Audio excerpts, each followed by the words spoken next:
the teams that we're gonna talk about is the Pistons and the Knicks and the Magic and Celtics and Heat and Cavaliers. But first, we're gonna go to the Pistons and the Knicks. Now, the Pistons, they had I gotta give my hats off to them. So far, it's been the surprise team in the West. You know, being able to Detroit yeah, you know, basketball. I gotta give my respect to him, man, cause it been oh yeah. It's been on like they're in their 6 years since they've been in the playoffs. Cause like last time they had been there, Blake Griffin was carrying them. Even though Young said, man, that you know they never just on X. He squashed them. I ain't gonna lie. Yeah, but you know, right now they are now going back to you know the promised land, the postseason and stuff. You know, I'm hoping that you know some things will elevate, but I feel like that the Knicks might take them because you know they are just getting there, even though they all turn things around. It's just you know this here is pretty much a learning experience for Detroit. You know, then with the mergers of Kay Cunningham, you know, being the All-Star and everything. And then, you know, Isaiah Stewart, Zay Ivey, you know, it's stuff that he got hurt and stuff, you know, but they were still able to pull through, even though that he had, you know, suffered the season injury. You know, I gotta give my respect to them as always. But you know, if they do give over on New York on the Knicks, somebody gonna need their ass whooped. But you know, I'm leaning, I'm leaning a little bit toward on New York though. You know, because like I said, you know, this year is pretty much a learning experience, but I still gonna give my respect to them. They earn my respect for you know getting that far. Because like I beat the season before last, you know they are right now with the record of losing 28 straight games, and that is something that you do not want for a franchise. You know there is a record, but it is not the type of record that any franchise would ever want. Yeah. How do you feel about the matchup? You'll be a Detroit basketball fan last year, that's for sure. Yep. That's for sure. How do you feel about the How do you feel about the matchup so far? Who you think would take that? Honestly, the Pistons fan and me, we just want one game, you know. We just want one game. Obviously I want to win the series, but you know one game I feel like we should be able to take. The Knicks gonna win this one, like you said. This is our first time in the playoff with Cade in this group, so you have to figure it out and go through the motions as you kind of get there. I feel like we're basically in a way last year's Houston Rockets team. You know, just a few key pieces away from becoming. And you know, in the Eastern Conference standard, at least competing for the top 2 seed. Because right. I don't care about the top 4 in terms of the East. I feel like the top 2, at least right now, until the teams get better. The top two are like the most coveted spots in the Eastern Conference. Right. But yeah, I feel like we're basically a player or some better development along the way from that. But in terms of this series and this playoff season, yeah, I think we're just gonna win one game, and the Knicks, regrettably, going to take it. They're gonna take the series. Oh yeah. Because with Jalen Brunson, emerging, Karl Anthony Towns being traded to that team, provided the extra ammo, then Mikal Bridges, even though that he switched to a whole team, but the thing is, he's still in New York. Right. That's the thing about it. He's still in New York, but it's just a whole different ain't going about across the bridge, baby. Ain't go nowhere but across the bridge. Yep. I feel like that. I still give my props to him in some way. Mikal Bridges, because that even though that he got traded from Phoenix, he was still able to bring Brooklyn into the playoffs. That first season though. Even though that, his biggest flaw, I feel like, is that he is more used to being like the third option and everything. He is not like a bigger scorer and stuff. He's like the scorer that picks up when the star player is slacking. But like we know him for providing the more of the defensive end, the perimeter defense and everything. So, but I feel like with him I feel like with him being the third option on New York and everything, it take a little bit the weight off of him from scoring wise because you got Jalen Yeah. Brunson, and Carl Anthony Towns, but especially Jalen Brunson, if Tom Thibodeau doesn't pull the Derrick Rose treatment on him, hopefully he don't. No, I don't think so. I think he's gonna just let him, at least take your time with him, let him heal up. Just passively progress him throughout these playoffs. You got Cat. You got the depth for a reason. OG had a phenomenal game last time, but they got the depth for a reason. So I don't think he should run to the ground. At least not yet. Right. You're gonna get run to the ground, but at least not yet. I hope it don't happen though. I hope it don't happen. All right, so the next matchup is gonna be between the 2024 champions, the Boston Celtics, and the Orlando Magic. Celtics are pretty much comfortable, even though they are behind the Cleveland Cavaliers in the second seed. But Orlando Magic has had their struggles. Now with James Suggs being out for the rest of the season, I think. But they're able to still pull through. Winning a couple games they needed for the playing tournament, and now they are going against a team that's also on fire, especially winning that ring. So I feel like that the Magic might not. They going to be in trouble because that first game they are. So, but. The next game, they probably might lose because they are still on Boston home court. But, the momentum might swing on towards them going to Orlando home court. But if they surprise Boston in game 2, and carry that momentum onto the home court, then it might be some trouble on that for sure. But, with Boston, they gonna hold their own for sure. So. Oh man, the 1-8 2-7 series in the East is it's gonna be a sweep. It's gonna be a sweep. To be honest with you, it's gonna be a sweep. I mean, Boston literally they turn on in the playoffs. And fun fact, this is Boston's third straight year being top 5 offensively and defensively. At least in terms of net rating. That's great. That's good great. For Boston in terms of that. Good for Boston in terms of that. And man, I mean, to keep a long story short, I think it's going to be Boston and Cavs in the semifinals and the conference finals anyway. I think those two going back. I think those two going to battle out. But to stay in touch with this series, Magic has no chance. They're the 7th seed. They started off hot. I think that Paulo Beccari, that injury, that first with Paulo early in the season, then Jalen Suggs later in the season, kind of just derailed them. But the future is bright for them as well. The future is bright. But this season I just don't think it's going to be enough cigars. No. I gotta give Orlando their props though, trying their best to come back to relevancy, especially since the Dwight Howard situation and everything, looking back at the first time they were in the playoffs after that was 2019 when they faced against Toronto Raptors, losing in 5, and the next year losing in 5 to Milwaukee.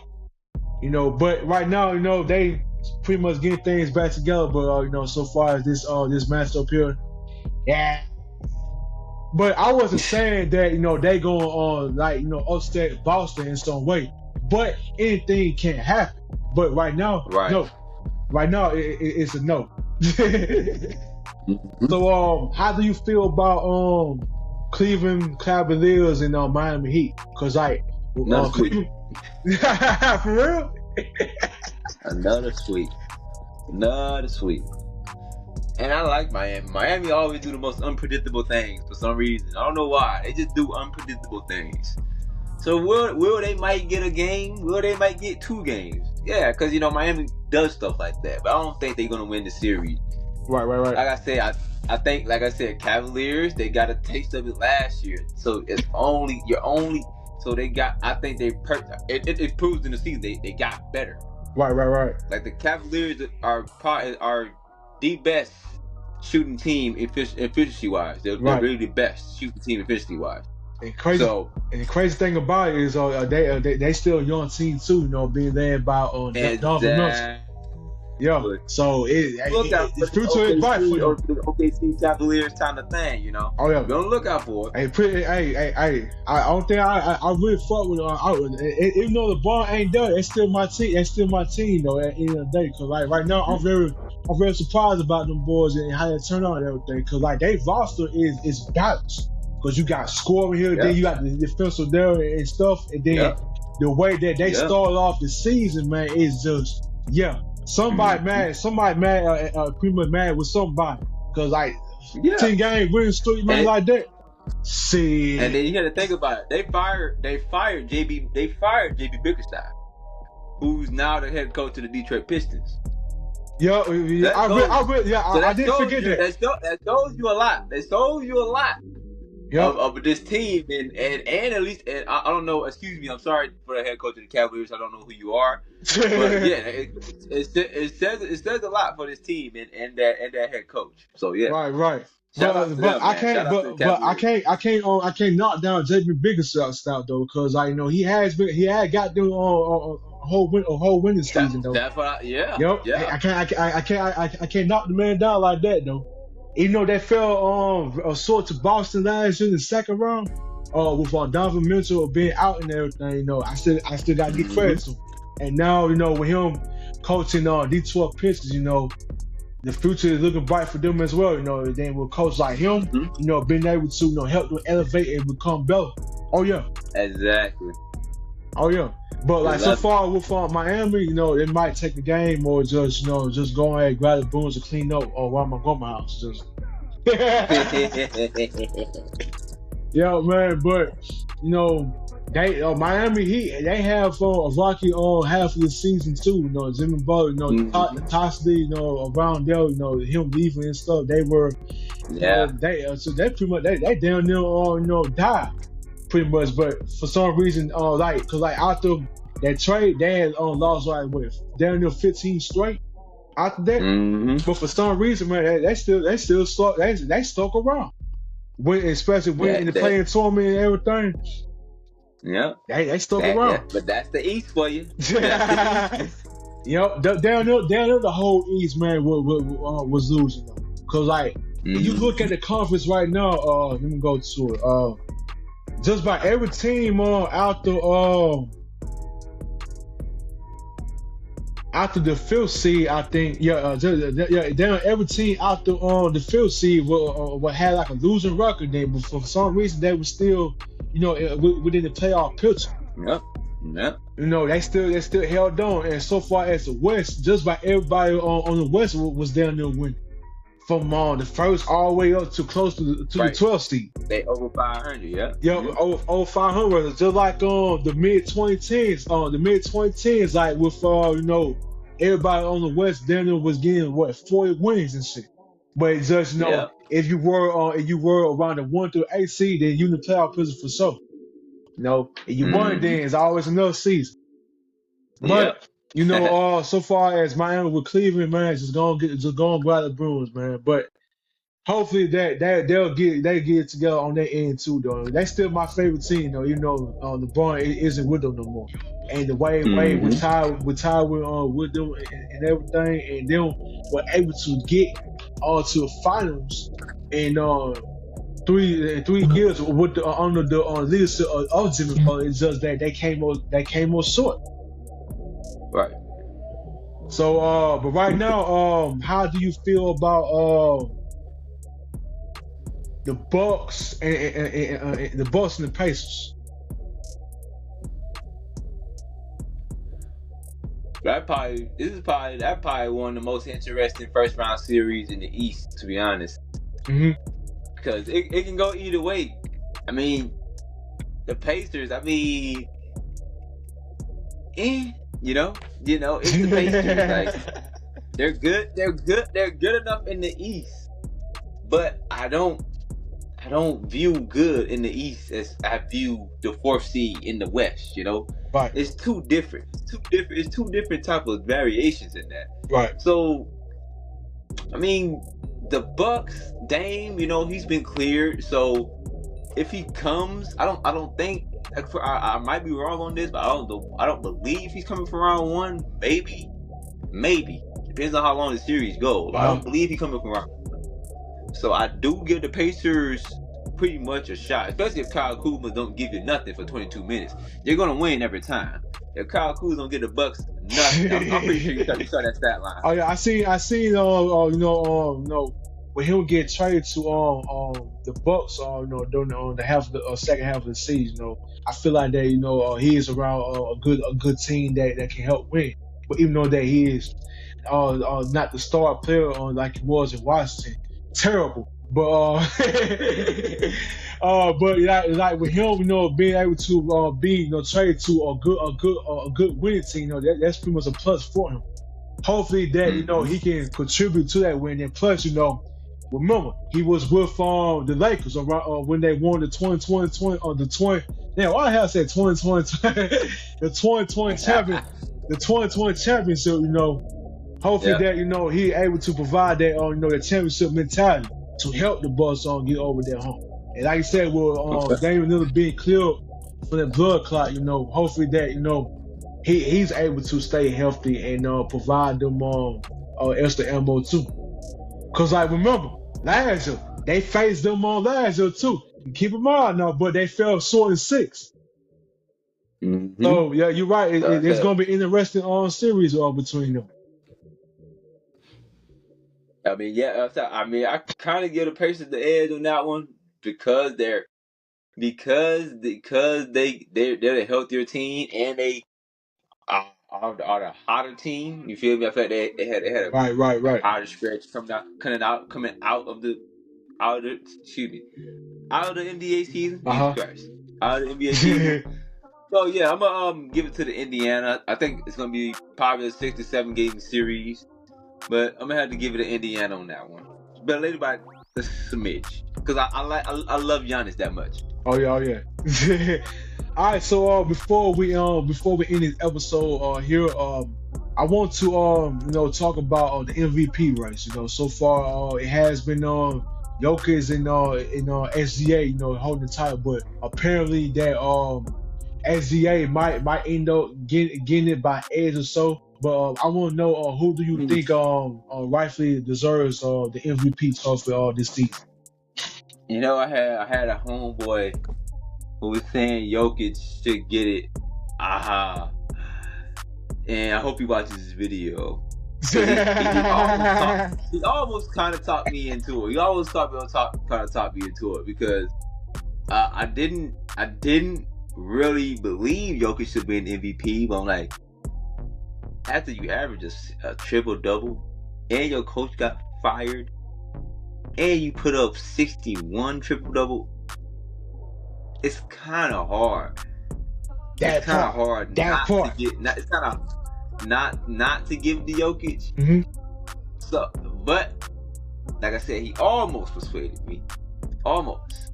But like I said, I think that Jokic fatigue still exists at least for this year. One Uh-huh. more year, I think next year if he go have a crazy season, he will win it next year. But I think they're gonna give it to SGA just because Jokic fatigue it still exists. Just Right, right, right, one more. Like I right. said, even MJ didn't win every MVP in a row. Sometimes you just want to see somebody else win. Yep, yep. Cause you pretty much don't want to see the same person doing twice, man. Then that's you're gonna get kind of tired and shit. So, but like with MB, winning 2023. But the thing about that is that that's something that I ain't want to talk about for real. Cause like you got don't get an MVP, but you still bullshit. That's pretty much the thing. You still bullshit. And especially against Celtics, man, you could got to conference final that year. So after that terrible performance, yeah, you died after that. Mm-hmm. So, but Mm-hmm. right now, man, I say that for SGA, yes, I feel like that he deserves MVP. I wouldn't be mad at all because, like, keep in mind, they got the better record this season within the West. Exactly. They damn near got 70 wins. So And he did it 2 times. Last year and this year. oh yeah. Back to back first seeds. Oh yeah, that's the thing too. Even though they got swept last year, but this a whole different, this a They whole was different young last year. They was babies. They're men now. year. They're men now. I got, Fun fact before we close out. uh, Historic, at least by statistically, mm-hmm. they are the best team, period, in the NBA history. Oh yeah, because they have a points differential of 12.6, meaning meaning the average team they beat was by basically 12.5 points. That passes the LA Lakers, who was 12.3. Which was happened in the 1971-72 season. Mm-hmm. So statistically, OKC is the best team in NBA history. Stats pretty much. Yep.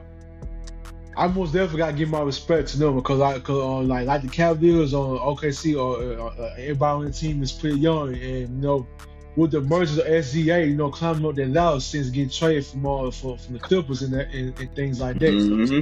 And being able to play along with veterans like Chris Paul, even though I wish that he could have stayed for another season or two. But SGA was able to be given the keys, and it took them a while to get to the playoffs. But it hang on for a little bit more longer. Better things gonna come your way. Now with J Dub, now you got J Dub, and then Chet Holmgren, Isaiah Joe, and then all the boys, they turned up on this season for sure. Especially after on the Russell Westbrook thing. Steve KD, getting traded and everything. They trying. I still feel like they still are pretty much the top 5 relevant teams so far. It's just my opinion, but right now, the future is looking very bright for them. Hopefully that, with them playing against Memphis, they might get Memphis in some way, because, hopefully John Morant doesn't get fined, and Jaren Jackson Jr. Isn't slacking off, because I remember he won Defensive Player of the Year after Marcus Smart. Mm-hmm. So, but they might get one up on over Memphis. Memphis might end up taking a game or two. Yeah, I think Memphis gonna keep it interesting. Memphis, like I said, you got Ja, who's one of the better players in the league. Oh yeah. He's definitely not gonna go out with a sweep, but I think it's gonna be, it's not gonna be as competitive as people think it will. Yep. But I gotta give credit because that team is known for the grit and grind. Yep. All right, everybody. This has been a final. I'm about to say a final episode. I'm sorry. This has been the final episode. No, they're pretty much gonna be out. They'll pretty much be for the season after NBA final. And they're gonna be the final episode. Then they're gonna be my last episode. Yeah, I dare take a break, then come back for during October, whatever. But they're pretty much gonna be playing them. But this has been another great episode of Bust on the Weekend here, man. I'd like to thank my boy Fred Perry, man, for stopping by once again, man. Appreciate you, dog. Appreciate you, man. Appreciate you, man. Yep. I was just gonna say, if you want to add me on my social, you could add me FredJ_Perry, and be sure to, like I said, if you're a nerd like me into sports and MCU, Marvel, anime, be sure to check out Holland Sports. For sure, man. My channel is on YouTube and is also on Facebook as well.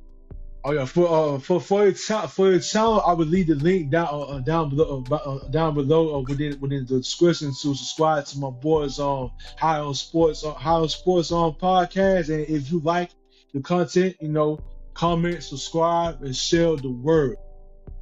And follow me also as well on Instagram, mbuster98, to keep up with more updates on future episodes and the skits and more beats that I'll also be doing as well. Be on lookout also for a brand new beat tape that I'm gonna be dropping before I start my first semester in college, in Pensacola State. So I'm gonna take time and drop a beat tape before then though. It's gonna be a lot of work that I'm gonna do this week, especially a lot of editing that I'm gonna do for so for this episode and this other episode that I'm gonna drop in as well.